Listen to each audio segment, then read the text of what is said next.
The bris which the Torah discusses, we entered into, was the bris of Arevos, that all Jews are responsible for one another. And as I mentioned yesterday, the reason why, if one already was Yotzi's obligation, he's able to cover another person who hasn't been Yotzi's obligation, is because we're all responsible for one another. So the Mishnah tells us in Hashanah that all that you had heard, to show for yourself, or you had blown the show for yourself, you can blow it multiple times to cover those who hadn't yet fulfilled that obligation. Although you Yotzi Kiddush, you're able to say Kiddush again for a person who hasn't heard Kiddush, because that person is obligated Kiddush. That's included in the concept of Kol Yisrael Rev themselves. We're all responsible for one another. So over here he explains the Orach Chaim HaKodesh, why was there a bris for this concept that we're responsible for one another?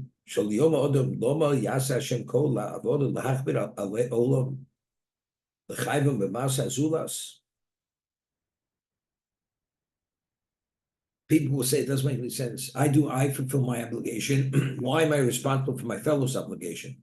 Why is Hashem burdening us? Life is complicated in itself just to attend to what we're obligated. So the Torah tells us, no, this is your best interest. That you have a burden, you have responsible for your fellow. Why? To establish you as a people. We are Jews as a people, not as individuals. He says, if not for this, people would actually regress in terms of their performance. The person, let's say, in one situation overlooks seemingly less important mitzvah. Tomorrow, a more severe mitzvah. People,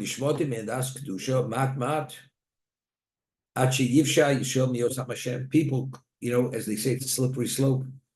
Unless we're responsible for one another, to rein in on one another, to cover one another, it starts at a lesser level and it advances to a more severe level.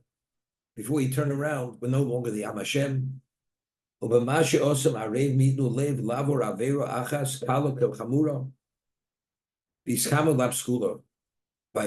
person taking to mind that when your fellow violates even a lesser mitzvah or does a lesser mitzvah, it has value or it has a detriment to everyone. Now that'll cause us to be maintained as that special people. Whatever God does, it's only our best interest. Although it seems to be overwhelmingly difficult, but factually, at the end of the day, the result is that we're people who are functioning as Hashem wants us to function. That's the concept.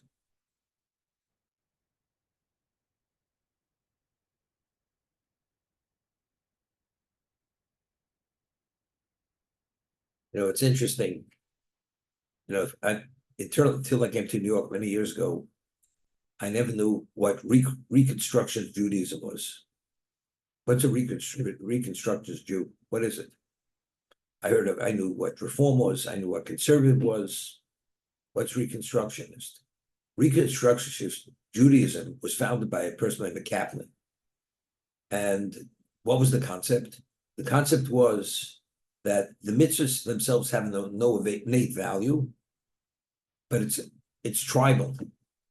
The Jewish people are a tribe, a family, and for tribe, we have to assume certain behavior patterns to identify as one tribe. Tefillin, what a tefillin, has nothing to do with God.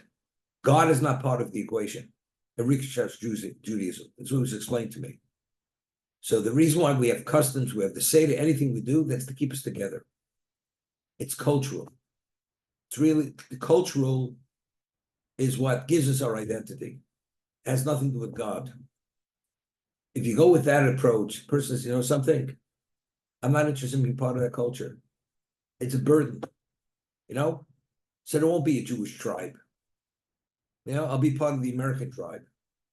But if you understand that the only reason why you're special is because you're Am Hashem, is because you're God's people, because you're God's treasure. So then you have to function within the capacity which God prescribed. So if that's the case, You can't cop out. If you want to identify it as that, and it's only that, you can't say, well, I choose not to be part of that culture. It's not a culture. It's a religion. Judaism till today, whatever you want to call it, it's a religion. Even in the eyes of the nations of the world, the Jewish people are a people. Why are they a people? Because of the people of the book. It all goes back to the people of the book. That's what it is. So I'm saying what the Orach Chaim HaKodesh says, if you want to be the Am Hashem, you have to assume responsibility for one another, because otherwise people, each one overlooks something less important, and ultimately it goes from bad to worse, and before you turn around, every Jew is doing something a lot less than he's supposed to, and you no longer have a Jewish people.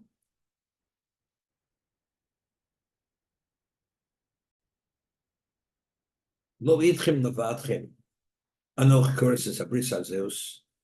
Not only am I entering this covenant with you, ves olazos, in this oath,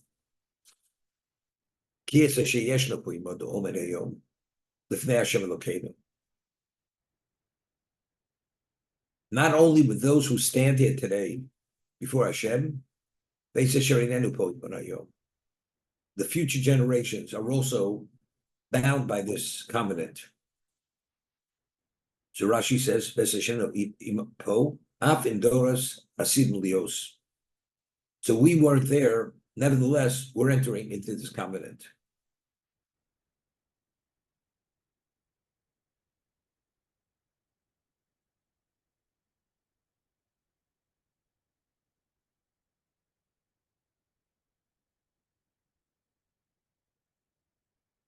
I mean, the obvious question is, God could obligate, I'm entering into this covenant with you, so you're here.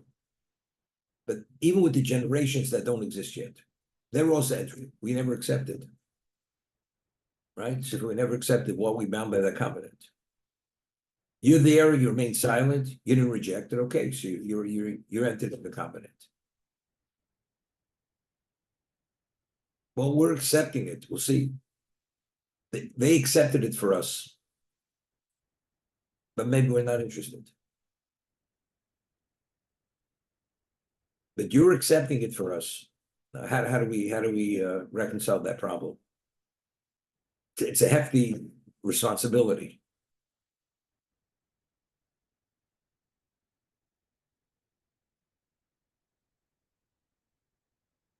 To everyone. Question, there's a concept, if I do something on behalf of another party and it seems to be beneficial, I'm able to act as his agent unbeknown to him, because the presumption is it's something he wants. He wants, and therefore I can act on his behalf, although he's not aware of it. But let's say later he says, when you picked up that lost article for me, although you had in mind me, I wasn't interested. So we say retroactively, he did not represent him. The presumption is the person wanted, therefore you represent him. But if later, if he says to you, I wasn't interested, what's the law? The law is you don't represent that person. For instance, where do we have this? The Mishnah tells us in Ksubis that if a family converts to be Jews and you have minors, and the Bezdin converts to minors, but the minors, they're people who are competent, that they have intelligence to understand what they're entering into. The Bezdin represents them. It's the concept of Zochel Adam Shalom B'Fono. They are representing the minor because the presumption is it's in their best interest to become Jews, to transition from non-Jew to Jew. But what happens when that minor becomes an adult? The Gemara says you tell that minor what happened, and they acted on its behalf to enter into Judaism. But what happens if he says as an adult, I wasn't interested? I'm not interested. So then retroactively, the court did not represent him. Because you can only represent because its presumption is something a person would want because it's something beneficial. But if later it's indicated that he didn't want it, then you can't represent that person. And that's the halacha. You convert a minor, when he becomes an adult, he says, I wasn't interested, he was never a Jew. Because you can't force something upon a person, tell something's your best interest if he's not interested. Okay? Because you can only appoint an agent only if the one you're representing is agreeable that you should represent him. That's the concept. Now, what about if something is considered like an absolute benefit? Absolute, without a question. I'll give you an example. The Gemara tells us that a Canaanite slave, could you have emancipate him through a third party without him even knowing? Yeah, there's a difference. A Gentile is a free man. And he only has seven mitzvahs, 7 Noahide laws. The presumption is becoming a Jew, becoming God's people, that's the ultimate. He would want that. Although he was a free man before, it's a more advanced status. You're entering into a state of distinction, like it's royalty. But if he reveals later, I have no interest, he's not interested. But what about a person as a slave? The master, could he give the writ of emancipation to a third party, unbeknown to the slave, to emancipate him? So we rule that even if the slave says later, I wasn't interested, it doesn't make a difference. Because to become a Jew, from be a slave to become a Jew, that's an absolute benefit. And if it's absolute benefit, it's irrelevant what you say. You can represent that person even if he doesn't want, doesn't make a difference, because he's not wanting, because he doesn't understand the value, what it is. So I'm saying, if Hashem says, I want you to represent the future generations in this covenant of responsibility, communal responsibility, this is something on an absolute level, it's in your best interest. So therefore, first, the presumption is they would want. Secondly, even if some of them say they don't want, it doesn't make a difference. Because since it's something which is absolute, beneficial, something that's absolute beneficial, you can't say you don't want. If somebody is able to represent you, because you don't understand the value of that representation. First, this is not the ordinary case of shlichus. You can't have an age, you can't represent somebody who doesn't exist. Right? We say ein shlich lachamisa. You can't be an agent of somebody who passes away. As you can't represent somebody who died, you can't represent somebody who doesn't exist into the future. So the concept is, that's the concept. You could be representing the future generations, but maybe they're not interested. It's irrelevant they're not interested, because it's in their best interest. And because it's in their best interest, that it's because of the lack of understanding, therefore, as a result of that, that's why they want to reject it.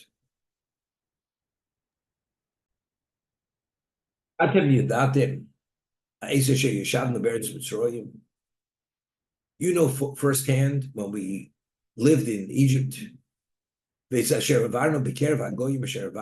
we passed through in the midst of the nations which you passed through. Rashi, you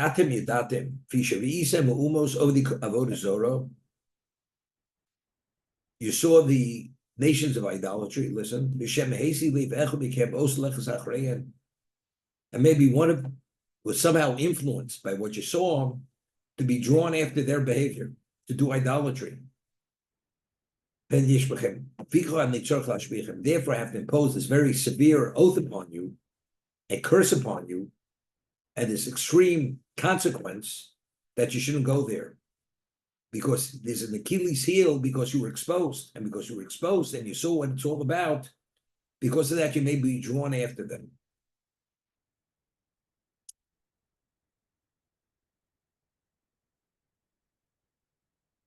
And what did you see? You saw their detestable idolatry, which is the equivalent of putrid rodents and dung. Eitz v'evan, made of wood, stone, kesef zov, silver and gold, which they keep in their inner sanctums. They don't leave the public, but they leave public is the idol made of wooden, because they're not concerned to be stolen. But silver and gold, they keep close to them. Rashi, Tirush Gusayim, Moshe Rabbeinu says, Al Shem Shemuusim Kishkotzim. They're disgusting like rodents.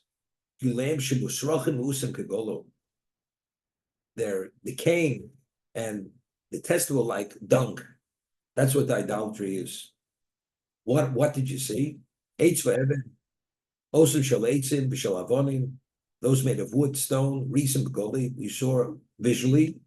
V'shein agoy yori pen shem yignavu. The non-Jews not concerned they may be stolen because they don't have much value. Avol shel kesef zov, but the silver and gold idols, imoim b'chedje mashkisov, that they keep in their inner residences, because they're concerned it may be stolen. Now, what is this? Does this really apply to us? This is introduced because you know what it's all about, because you dwelt in Egypt. And you were exposed to the nations that had idolatry. We once mentioned that in the name of the Beis HaLevi, the Medrash at the beginning, Bishalach begins, Vayi Bishalach Paro Sa'om. And when Paro sent out the people, in Hebrew, the word Vayi means woe. Ernie, you listening? Woe. So the Medrash says, Hashem says, woe that I had to send out the Jewish people at this point. Whoa, why? Because if I would have been able to bring more plagues on the Egyptians, I would have, but I wasn't able to because they had to leave at that moment. But woe to me that I did not. Because if I could have brought more plagues, I would have brought more plagues. That's the Medrash. So that's the expression, Vai b'shalom. Woe to me that I had to send them out. So the Beis HaLevi asks a question. David Melech tells us in Tehillim, V'rachma v'kol masov. God's mercy is on all his creatures. I mean, God is bemoaning the fact that he couldn't give more plagues, couldn't bring more suffering on them. What's it all about?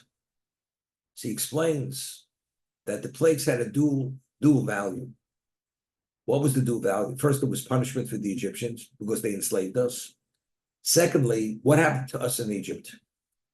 Due to becoming the channels of the Egyptians, we became influenced. We were vulnerable to the influence of Egypt. We became idolaters. We sank to the level of Meta Sharituma. That was as a result of being taken into slavery. We were not free men. Well, the only thing, I mean, a master dictates every aspect of the slave's life. Almost even what you think. The only thing we retained was our identity, our language, our dress, our names. But in terms of the whole perspective, we became pagans in Egypt. That's what happened. So God, the plague, what's a revealed miracle? A revealed miracle is, what is paganism? You believe the deity is independent of God. All the plagues, the 10 plagues, what it indicated, the revealed miracles, because it covered, and all the commentators explained it this way. It was the terrestrial, the celestial, and the atmospheric. In the totality of existence, God demonstrated his prowess, his dominion. So that automatically refuted any consideration that a deity is independent of God. That was the 10 plagues. But the fact is, you can be exposed to many things to prove something, but if there's a remnant, even a microscopic cell of that idolatry still within you, you never know when that could fester. It just has to be reactivated. So he shows from many psukim, the Beis HaLevi, that if we would have, the only reason why we did the Chet Egel is because there was a slight remnant of the idolatry within us from Egypt. It wasn't totally expunged from us. And that's the Medrash says, Hashem says, Vai b'shalach. Woe to me, I had to send them out then. Because I would have been there, they've been able to keep them longer, I would have brought other miracles, other miracles. And the more they would be exposed to, eventually it would have totally purged even any trace of that idolatry. And there would have never been a Chet Egel. But I wasn't able to because they were holding at the lowest level, they're ready to go into the oblivion. That's how the Beis HaLevi explains it. That's Vai b'shalach. So when we left Egypt, we weren't fully cleansed and purged of the idolatry. Proof of the pudding is, look what happened to Chet Egel. We were only vulnerable to that, to the influence of the rabble. The rabble initiated. but they were only able to touch us because we were still tinged with that impurity of the egel, which initially we were influenced in Egypt. Okay? So what about us? We were never exposed to idolatry, right? We were never idolaters. These are people, they were idolaters themselves. So they never got out of that system. You never know when it could be reactivated. So Moshe Rabbeinu is speaking to them. You were in Egypt, you know what it was about. And now, and you passed through the nations of idolatry, although outwardly you still were committed to God, but you know what's festering underneath. And as a result of that, but he was saying it's detestable as dung, as putrid rodents. And something that you see at that level, is there even a consideration that you can be attracted to it? The dung. Right? So maybe you'll say that was that generation, but us, no, maybe not. Or do we say no? The impurity of Egypt that was inculcated then, we're still suffering from it. If you remember, we mentioned Balaturim, that and the Ramchal brings the Reb Shimon Yochai in the Zohar. We speak about the 4 exiles, right? We spoke many times. Chazal, there were 4 exiles: Bovel, the Babylonian; Parsa Madai, Persian, the Medes; Yavan, the Greeks; and Edom. So the Reb Shimon Yochai, the 5. What about Egypt? What about the Egyptian exile? So he explains the 4 exiles that took place after Egypt. It's because we had to leave Egypt before our time. We were meant to be there 400 years. We were there only 210 because we couldn't stay there any longer, because we would have gone into the oblivion. So whatever evil which we absorbed there wasn't fully purged from us. Therefore, we need the 4 exiles to undergo that purging process to fully expunge whatever that Egyptian influence was. So the 4 are really only to deal with what happened in Egypt. That's what the 4 are. That's what Reb Shimon Yochai says in the Zohar. And it comes out very good. You know, we finished Oz Yashir. What do we say? V'olu Moshim Partzil Lishvadas Haresav. That's where we ended. After saying the Oz Yashir, what we said at the splitting of the sea, the song of the sea, V'olu Moshim Partzil Lishvadas Haresav, V'ozel Hashem Amlucha, V'oy Hashem Melech Boretz. We're going from Egypt to Edom.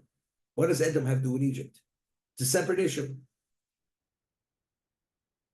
You know what the answer is? Because Edom is the final exile that's going to finish that purging process.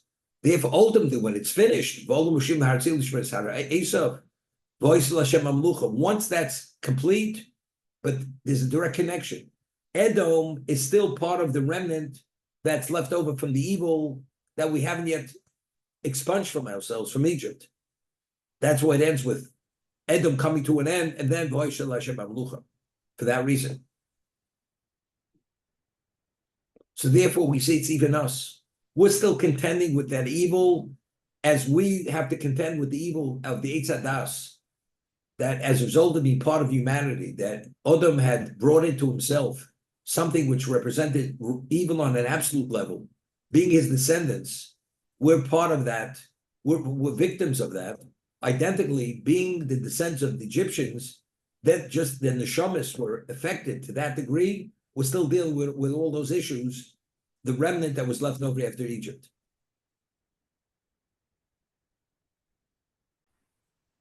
Who's have done the right at Sinai?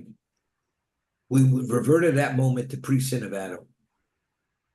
And if we wouldn't have done it, the world would have reached its level of perfection. It would have been the equivalent of Mashiach at that time. The world would be we would be eternal. The world wouldn't come to an end after 6,000 years. But it was a choice. We had a choice. The Jews weren't forced to become idolaters. We chose. And because we made the wrong choice, we reverted back to post-sin.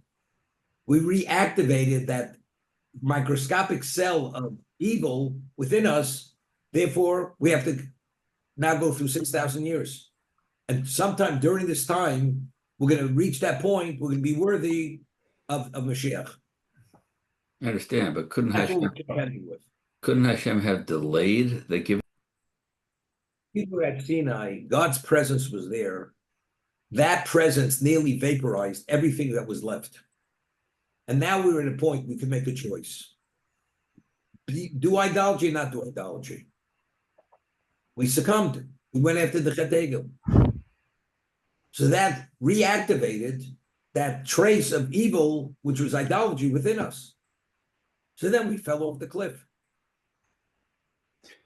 Rabbi, the question I wanted to ask was, Warning by these oaths, not to be attracted to idolatry, because since your past is that, and you were exposed to it in the past, it can be reactivated. Although you see it today as something which is detestable, it may be detestable today, but tomorrow it's not as detestable. Not as detestable. You know, my mashgiach many years ago used to say the subway system in New York City in the 50s and even in the early 60s, they revamped the whole system.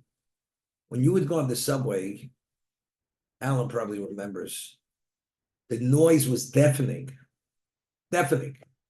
The cars rattled to such a point that you had to hold on, otherwise you'd fall. Even you want to keep your balance. The car literally rattled violently. You sat on the chair, on the seat, you could have been thrown off the seat. That's how violently it shook. But yet, you know something? After 5 minutes, people were asleep. With all the noise and all the rattling and all the violent shaking, people were sleeping. So he used to say, you see, initially you say, it's definite, but a person can be lulled into anything. Once you get involved in the rhythm, you can be lulled into anything. Initially, it seems to be impossible, but everybody's sleeping in 10 minutes. The same thing. At this point, you see it as detestable, disgusting, dung, putrid rodents. But when you're exposed to something long enough, you stop realizing, all of a sudden you acclimate yourself to it. And once the acclimation starts happening, it's the beginning of the end. I remember when I was in Kollel, and we studied Chulin, so we studied practical. We went down to the slaughterhouse. Because one of the people who were part of our group, his father was a shochet in Baltimore. So we went down to a slaughterhouse. So they told us, when you come, make sure to put on clothing that you're not going to wear again. Why? Because when you go into the slaughterhouse, the smell, the stench of the animals and the manure and everything is so overwhelming. And once it becomes embedded in your clothing, even if you wash it, there's always going to be a remnant of that smell. So whatever you're going to wear, make sure it's clothing you're not going to need for anything. Wear, if anything, afterwards. Okay? We walk into that slaughterhouse. It's like you're walking into a wall. It's like you're hitting the face with the smell, literally overwhelming. Not tolerable. We're there 5 minutes. You don't smell it any longer. Took 5 minutes. Got used to it immediately. And I remember when we came back, we were there for whatever, a few hours. It showed us, how to do an internal examination of the animal, how the slaughtering takes place, all this. We got back and we took a shower. It's like you had it like peeled off you. As you were showering with soap, it's like you had a coating on you, and it's like it just peeled off you. That's what it was. But you don't even realize it. When you're in it, you don't realize it. The same idea. Now, from the outside, it's dung, it's intolerable. You can't tolerate the stench. Once you get involved a little bit, you acclimate yourself very quickly. That's what happens. We had mentioned Moshe Rabbeinu had 2 sons, Gershom and Eliezer. The first son he named Gershom. Why? Gera Yisiberetz Nochriya. I'm a stranger in a foreign land. He was a midjan. The second son he named Eliezer. Why did he name him Eliezer? Elokei Avi Be'ezri ve'etzilen b'cherev Paro.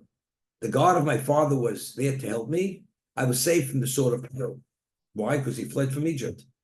He was going to be put to death for killing the Egyptian, and miraculously he was able to flee. So which event took place first? His fleeing from Egypt being saved, or being in a foreign land? Is being saved. So why did he name the first son Gershon? Geri Yisiberet Nachriya. He should have named the first son Eliezer and the second son Gershon. That's the question we asked. Alan, do you remember the question? Oh, Moshe Rabbeinu understood, regardless who he was, being all by yourself in an alien environment. If you see yourself to any degree part of that, you're on that slippery slope. So first he has to have in his mind, whatever it is, as good as it is, I don't belong here. I'm an alien, I don't belong here. I'm here because I'm forced to be here. But every moment I'm here, I don't see myself part of this. That there shouldn't be even a moment of consideration to become acclimated to it. First statement, I'm a stranger in a foreign land. As a result of that, this will deflect all the influences of whatever that location represents. Once I've created this insular mindset to keep myself separate, the second son, now we'll talk about, I would say, from the sort of Pharaoh, because otherwise it's over. Once you let yourself to be drawn into that, it's over with you, safe from Pharaoh's sword. You're off the cliff because of the influence of that pagan society. And that was when he was in Midjan? Is that why he did? When he was in Midjan, he had two sons. He married. He had two sons. The first one he named Gershom because he was an alien in a land that's not his. The second one he spoke about, I was saved from the sword of Pharaoh by God. So I asked sequentially, the first one should have been named Eliezer, and the second one Gershom. But I guess the question I would ask is that I'm assuming they were equivalently bad, right? Being in Egypt or being in Midjan. No, but it was a refuge. I'm not saying no. Again, but the question was, if the sequence is he was saved from Pharaoh's sword first, the first son should be named Eliezer. The second son, he said, I'm a stranger in a land that's not mine. I don't belong here. My point is that taking it back a period of time earlier, he was also a stranger in a foreign land in Egypt prior to him being saved. But he had a support system. The Levium were not part of the bondage. In Midjan, he was all alone by himself. He had nobody there.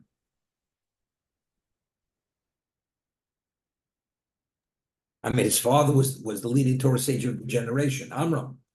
His mother was Yocheved, and they were not part of the bondage.